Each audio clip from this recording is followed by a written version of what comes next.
Hello and welcome back to the channel. If you're new here, hi, you're very welcome. This is Reading the Past and I'm Dr. Cat.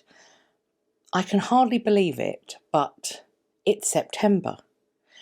My son will be turning 1 in just over a week. It's also going to be my birthday and mine and my husband's wedding anniversary this month, so it's all go here. But it's also the first Friday of the month today. And so we're looking at a selection of the history news headlines that caught my attention in August. There are some updates in addition to the new news headlines this month. As always, there will be a playlist of the previous news roundup videos that will be in a card and also in the description box. I'll also be listing the links to the relevant news articles from today's video in the description box as well. So, let's dive in.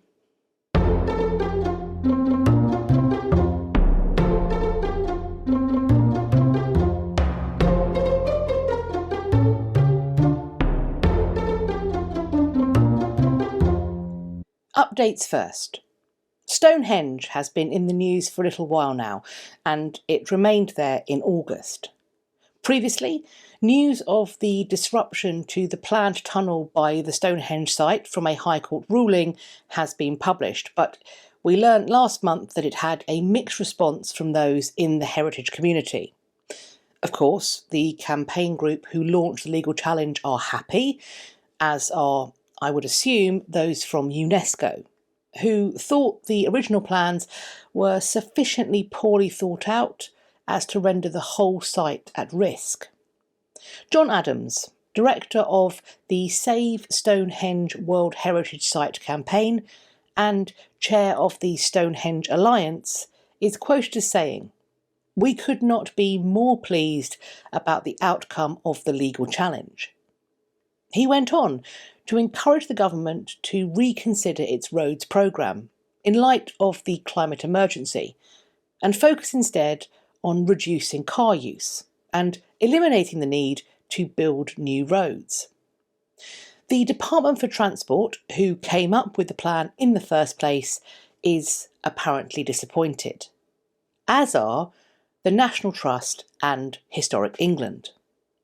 A spokesperson for Historic England said, "This is a missed opportunity to remove the intrusive sight and sound of traffic past the iconic monument, and to reunite the remarkable Stonehenge landscape, which has been severed in two by the busy A303 trunk road for decades.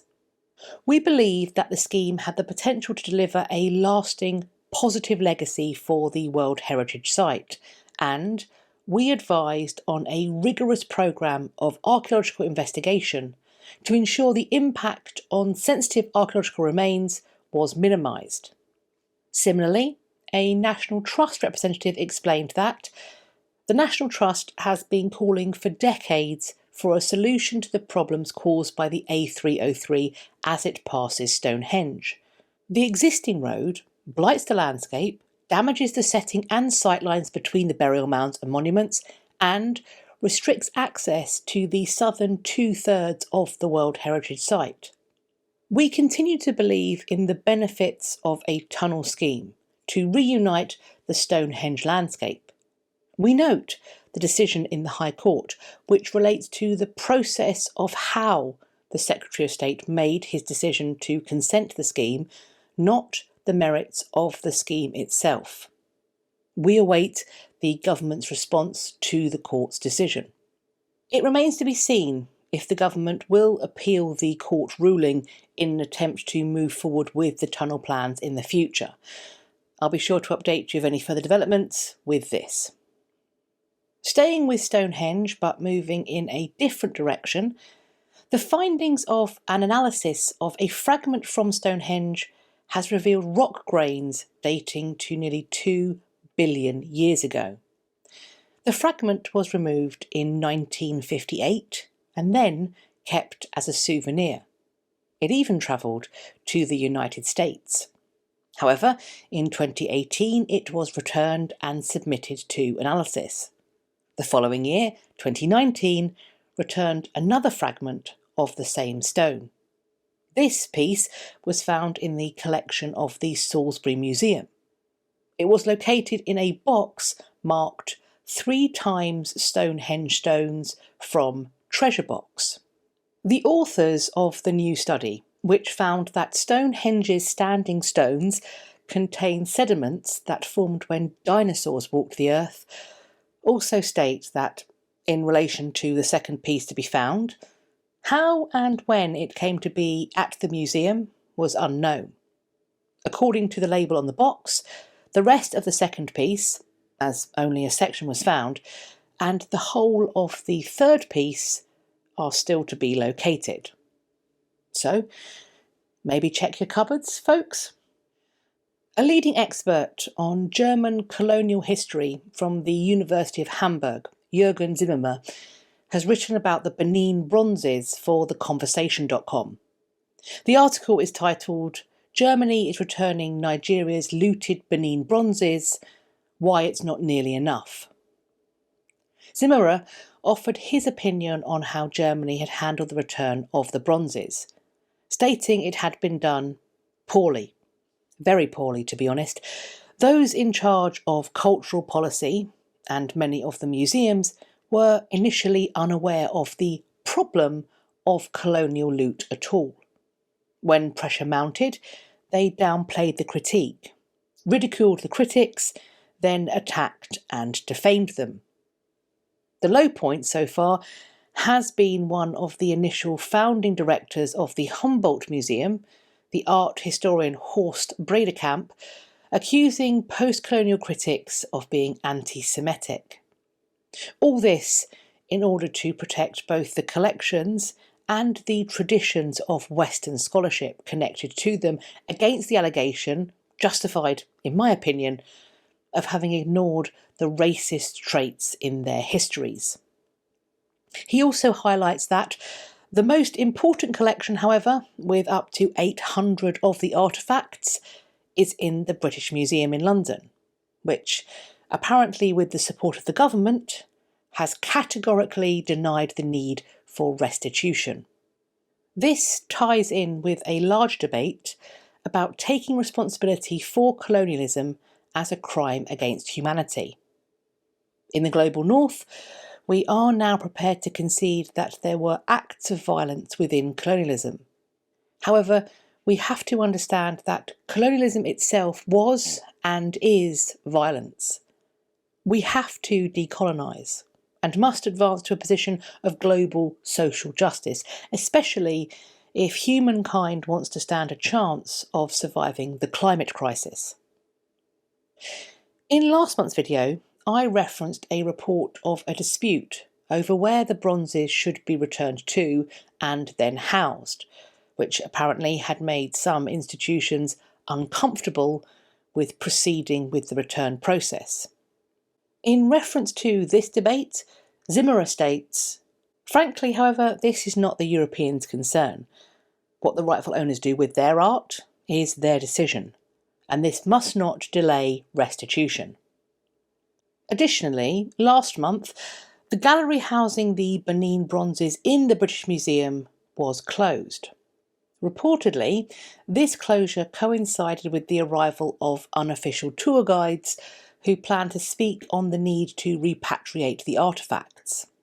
One of these guides, Zita Holborn, is quoted as saying, "The irony of people from the African diaspora coming here to speak about our history and how that's impacted us to the current day, being denied access to those galleries that actually house the artefacts taken from our ancestors, is pretty shocking." According to morningstaronline.co.uk, the tour/protest organisers disputed the museum's claims that it closed the gallery due to concerns over visitor numbers, arguing that it had full control over the numbers arriving because entry requires pre-booked tickets. Instead, they claimed museum management was attempting to reduce the impact of critical voices challenging its controversial refusal to return contested African artefacts. The fate or future of the Benin bronzes, it seems, hangs in the balance. But increasingly, the British Museum's collection is the place where eyes are focusing, and the conversation frequently returns to that institution's apparent unwillingness to engage with repatriation as even an idea.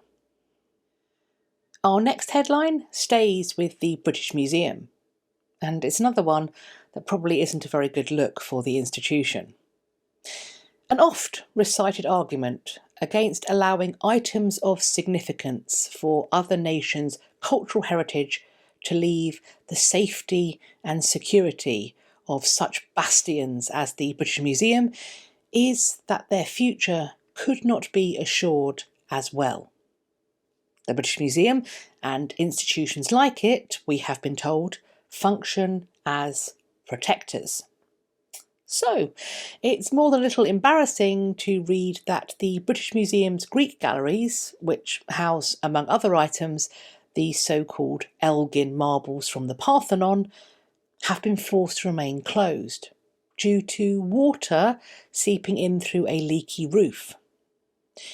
Lina Mendoni, the Greek culture minister, has referred to the news and images of the leak, saying, quote, "The abandonment shown in the pictures from the British Museum reinforces Greece's rightful demand for the sculpture's permanent return to Athens and their reunification with the Parthenon.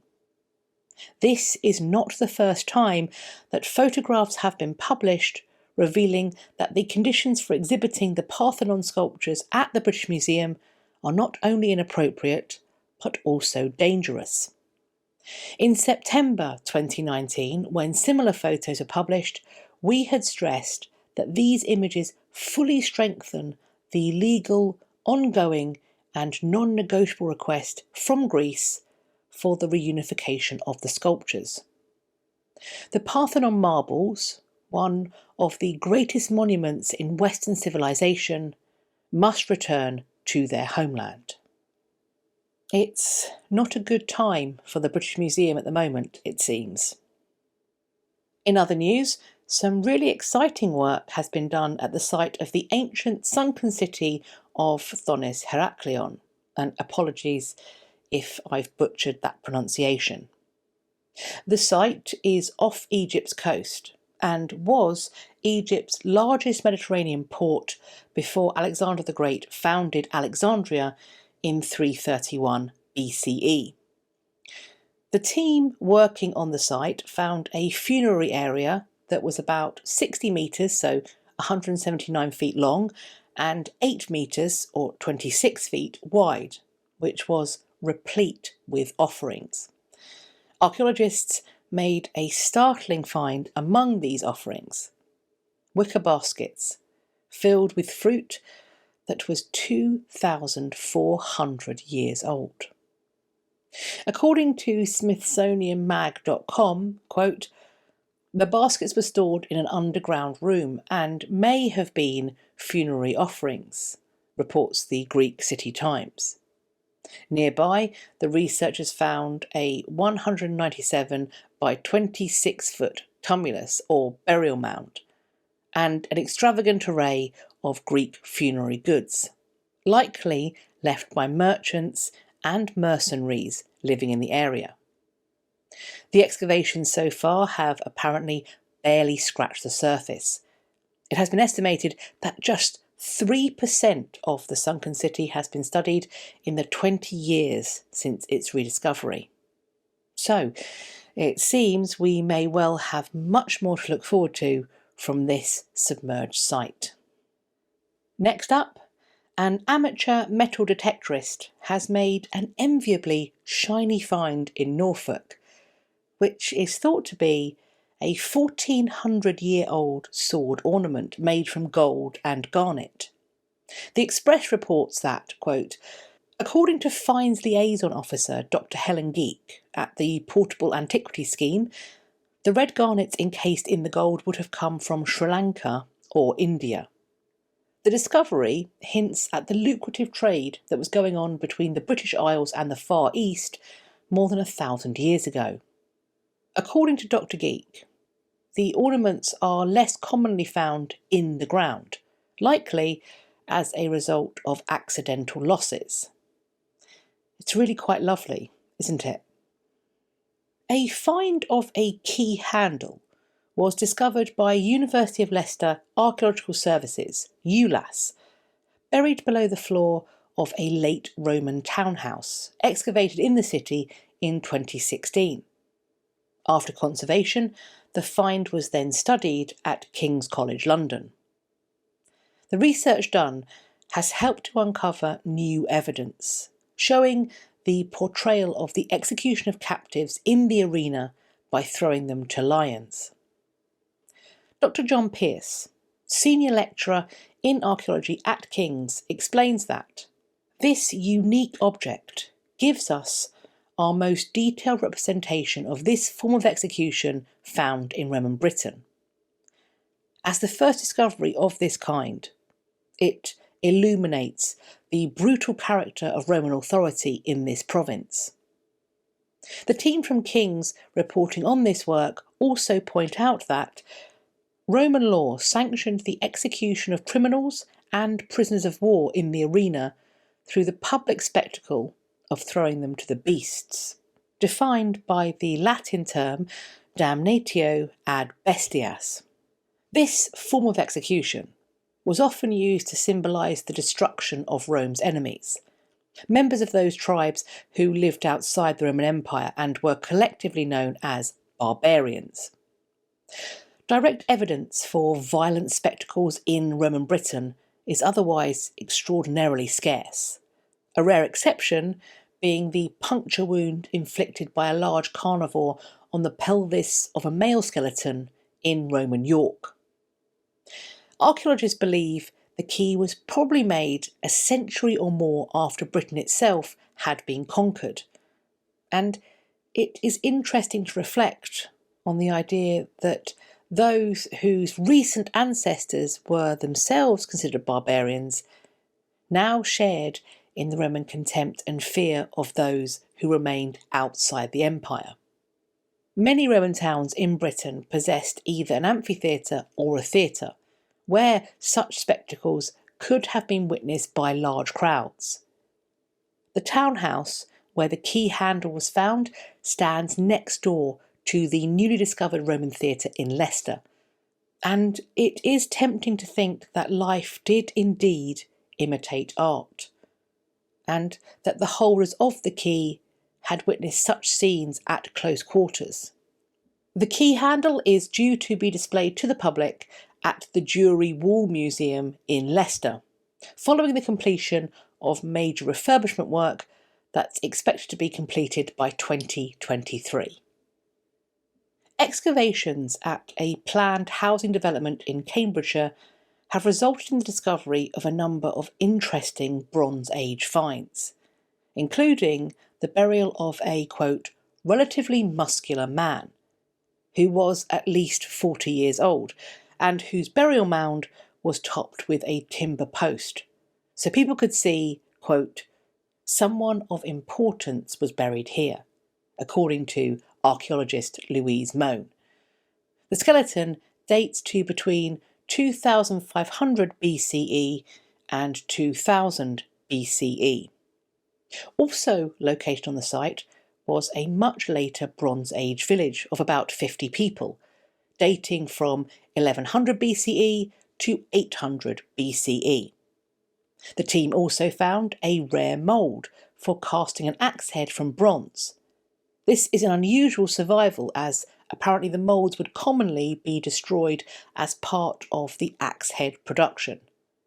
Additionally, a fragment of shale bracelet was unearthed, made from a type of dark, shiny, polished rock, which was imported from Europe. More analysis is due to be done on the finds, and the dig is expected to continue through to the end of the year. A thermopolium has recently been discovered and opened to the public at Pompeii. It was, apparently, a kind of ancient fast food restaurant. You may or may not be disappointed to learn that it will not be serving its original menu, which is thought to have included honey roasted rodents. However, visitors will be able to enjoy the well-preserved and colourful fresco paintings on the walls. Restaurants like this one were popular in Pompeii. 80 have been discovered in the city, as they were a means to feed those who were too poor to have their own kitchen where they lived. Artnet.com explains, quote, "Experts believe prepared food would have been displayed in large dolia jars, set in holes carved in the stone counter, similar to today's take-out restaurants. The excavations uncovered duck, pig, goat and fish bones, as well as snail shells amid shards of earthen pottery, suggesting that some kind of meat and seafood stew may have been on the menu. Typical dishes served at the Thermopolium would have included salty fish, baked cheese, lentils and spicy wine. One jar apparently still smelled strongly of wine when archaeologists first discovered it. Are any of you planning a trip to Pompeii soon? This space opened to the public on the 12th of August 2021, so maybe some of you have even already seen it. If so, what was it like? We're sticking with food for our next headline. This time, 40-year-old wedding cake, which I think is only marginally more appealing than the honey-roasted rodents from the last story. The cake in question is just a slice, but it came from the wedding cake of Prince Charles and Princess Diana. The slice features a marzipan base and a sugared onlay of the royal coat of arms, coloured in gold, red, blue and silver. It was auctioned last month at Dominic Winter Auctioneers in Cirencester, Gloucestershire. It sold to an internet buyer from Leeds for £1,850. Sky News reports that, quote, "Auctioneers have advised the buyer not to eat the slice." Next up, we've got a history crime in the news. 2 men have been charged with possessing criminal property after a hoard of Viking coins that's been valued at nearly £1 million was seized by police in 2019 from properties in County Durham and Lancashire. The BBC reports that, quote, "Durham police said the haul contained coins of Alfred the Great of Wessex and his less well-known contemporary Ceolwulf II of Mercia. King Alfred inflicted a defeat on the Vikings in 878 CE, and experts believe the coins belong to an undeclared hoard consistent with the location of the Viking army at that time." When the coins were rediscovered in 2019, Dr. Gareth Williams, curator of early medieval coins and Viking collections at the British Museum, described the collection as a, quote, "nationally important hoard, which could add significantly to the understanding of the political history of England." The accused men, or someone they are connected to, seem to have uncovered the hoard but then failed to report it, which is in contravention of the legal obligation to report archaeological finds found in England, Wales or Northern Ireland that qualify as treasure, which has been in place since 1926. The men are set to appear at Newton Aycliffe Magistrates Court on the 7th of September. The site of an ancient monastery that was at one point presided over or ruled by an abbess who was herself once the Queen of Mercia has been uncovered by archaeologists from the University of Reading, working in the present-day Berkshire village of Cookham. Queen Cynethryth, the widow of Mercia's revered king Offa, is believed to have joined the religious order and become its abbess after her husband's death in 796 CE. In her former life as queen, she is believed to have ruled with her husband. Indeed, it is reported that King Charlemagne addressed them jointly in his surviving letters. Her power and influence is also evidenced through her being depicted on coinage. She was the only woman of the period for whom this is known to have occurred. The work on the site has uncovered timber from the former monastery buildings and a collection of artefacts that were once owned by those who moved through it, including a bronze bracelet, a dress pin, and pottery cooking vessels and food remains. All this is already shedding new light on how the monks and nuns who lived at the monastery at Cookham ate, worked, and dressed. It is also believed that Cynethryth was buried within the grounds when she died, sometime after the year 798. Perhaps she will also be found during the remaining excavations, which will continue next summer. An Iron Age grave found in Finland 50 years ago has been reinvestigated recently. The new study of this old find is reportedly challenging traditional beliefs about gender roles in the Iron Age and early medieval times, and suggests that non-binary people may have been valued members of these communities. Originally, it was thought that the burial had held the remains of a man and a woman. That is now being questioned. It is posited, based on analysis of DNA collected from the site, that one person was buried rather than two, and that person may have had a chromosomal anomaly. They may have been XXY, something that we would now diagnose as potentially Klinefelter syndrome. They may have had male and female anatomical features. The new analysis argues that the person in the grave was buried, quote, wearing typically feminine clothes and a hiltless sword placed on their left hip, and that they, quote, may have been a highly respected member of their community, laid in the grave on a soft feather blanket with valuable furs and objects.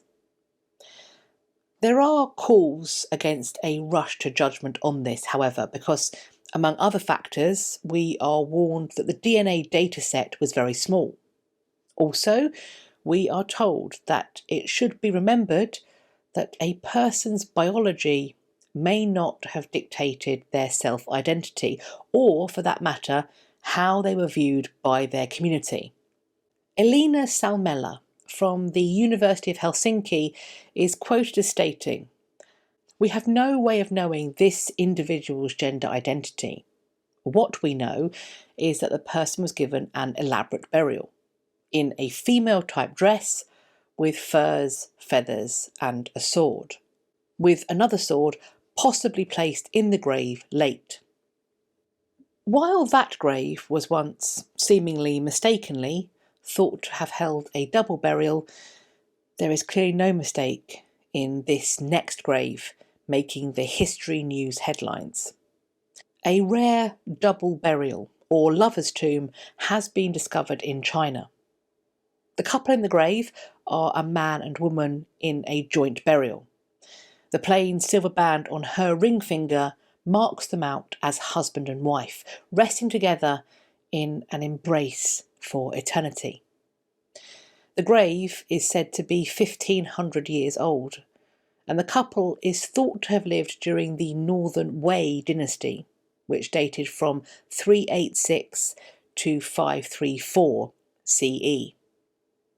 ArtNet reports that, quote, researchers believe it is likely that the man, whose body showed signs of an unhealed traumatic injury on his right arm, died, and that the woman died by suicide to be buried with him. Other possibilities include a double death by suicide or that they both died of illness at the same time. Before we close out this video, I want to look at one more history news headline. But before we do, I just want to point out that almost all of today's headlines have involved the work of archaeologists. Now, obviously, I can only really speak from a UK, maybe London-centric point of view. But archaeologists are practically a feature of everyday life here. As our housing and transport needs are attempted to be met, construction is naturally planned. And as we live on an island where you can't really sneeze without hitting something of historical significance, construction work tends to come with archaeological investigations. This both protects our heritage and teaches us more about it. So the more archaeologists there are, the quicker the checks can be properly completed, so that the necessary construction can go ahead without destroying important finds. So that is why this article, that is reporting on the decision to close the archaeology department at Worcester University, is worrying, especially as Sheffield University made the same call in July. My interpretation is that the UK government has, over the past few years, sought to promote some subjects as being more worthwhile than others for both students and funding. And it is the arts and humanities subjects that have most frequently been in the firing line. In July, the UK government said it was moving ahead with plans to cut funding for art and design courses by 50%. Across higher education institutions in England. The government disputes that this has had any effect on the uptake of archaeology.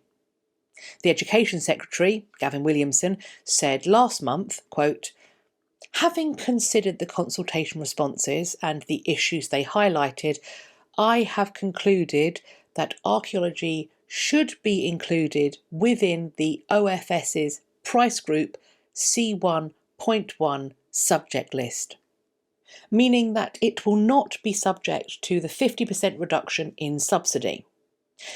That doesn't mean that there hasn't been, to my mind at least, a concerted effort to push students away from subjects like archaeology with pointed questions about value for money. If we intend to keep building, while also continuing to care about our heritage, I would have thought there was a clear ongoing job market for archaeologists in conjunction with the construction industry, if nowhere else.